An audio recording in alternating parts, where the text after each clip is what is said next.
Hi, today we're going to talk about sit-stand desks. They've become a really popular option in the workplace over the last 5 to 10 years, and they're a great tool to use in terms of breaking up that sitting posture that we often find ourselves stuck in for a number of hours throughout the day at work.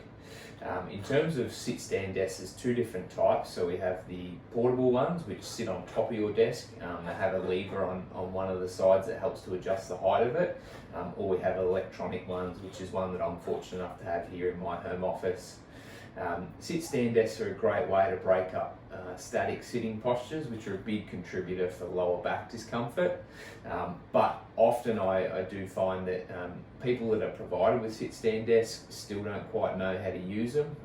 And if you don't know how to use something effectively, then there's not really any point to having it to begin with. So today is just a quick video about how to set yourself up at the desk properly, but also how to use a sit-stand desk to its maximal potential. So when we talk about sitting and standing postures and swapping between the two, there's a lot of uncertainty. So some people think that you should sit for the first half of the day and stand for the second half of the day, which might add is completely the opposite of the idea of having a sit-stand desk. Look, ideally it would be great for people to swap every 45 minutes between the sitting and the standing posture. And what I mean by that is you might sit for 45 minutes, then go into a standing position for 15 or 20 minutes, and then go back to a sitting position. And the whole idea behind it is that you just break up those long static sitting postures, which, as I said, are a big contributor for backache or lower back discomfort. Practically though, that's not really reasonable.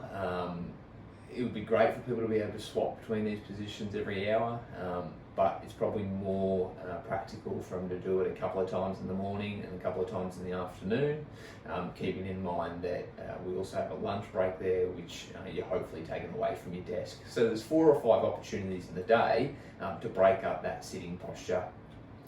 When we sit at our desk, coming in through here, the most basic and best piece of advice I could give is take reference of what your elbow posture is doing in relation to the desk. So when you're sitting at your desk and your elbows and shoulders are nice and relaxed, you should hopefully see that your elbow's sitting above the height of the desk or the table. And what that enables us to do is when we come into our keyboard and we rest our arms and our hands on our keyboard, we've got a nice resting tension between our ear and our shoulder.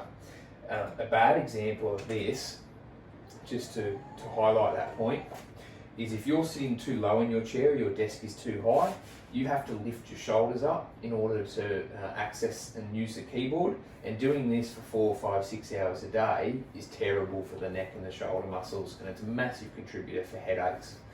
So make sure when you're sitting at your desk that you've got that desk at the appropriate height, so that your elbows can be nice and relaxed and hands can rest comfortably on the keyboard. Now when we go to a standing position, the same rules still apply. So you move your chair out of the way, and if you've got the portable one, you would just lift it up. But the same principle here is you want to have that resting elbow and shoulder posture so that it's just above the height of the desk, and then you can continue to work freely in that standing position. And as I said, you might just stand for 15 minutes or so and then go back to a sitting posture. The idea around it is to break up the prolonged sitting postures so that we don't develop any discomfort in the lower back. Hope that helps. If there's any questions, feel free to get in contact with me.